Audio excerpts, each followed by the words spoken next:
Hey gang, Matt the Helpful Homeinspector coming at you from home over in West Bend today, and today we're talking switches.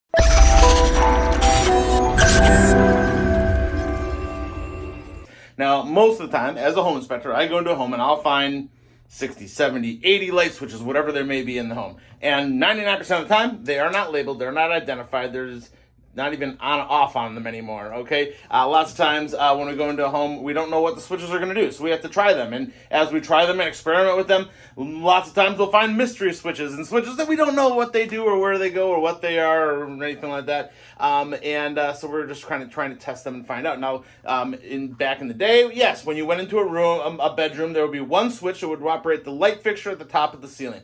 That's just not the case anymore. Today, there'll be 6, 7 switches in a room or whatever. Some will operate different zones of the outlets that are in the room. Some of them will operate the light fixture. Some might operate the fan. Some might want to turn on an accent light that's over a picture or something. Who knows?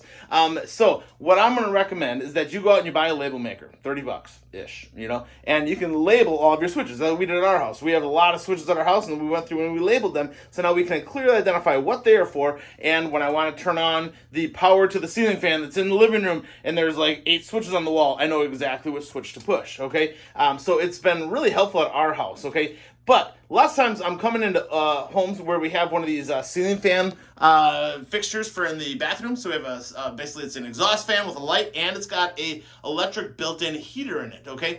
Now, lots of times when people use the restroom in these situations, they'll turn the heater on by accident, thinking they're turning the vent fan on, and then they'll leave the room because they wanted to get rid of the smell from doing their nasty in here, and they want to, make it nice for the next person that may enter into the space. So they leave that, fan on, or what is actually a heater in there, and a blower. They leave that on for 15, 20, 30 minutes. In some cases, it'll be left on for an hour or so. And in which case, that element that's in there can heat up to 300 degrees, but can go up and it can melt the fixture and cause all kinds of damage and stuff if it's left down for too long. So we don't want them to make that mistake. So in this house, they got smart.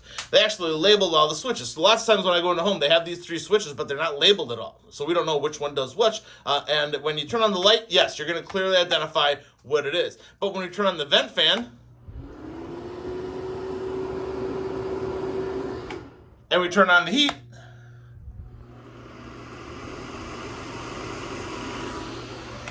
they sound almost identical. And so people make that mistake lots of times, and I'll come into homes and I'll see this fixture here having brown stains around here, melting fins and stuff like that. And just something we can easily avoid by labeling our switches, okay?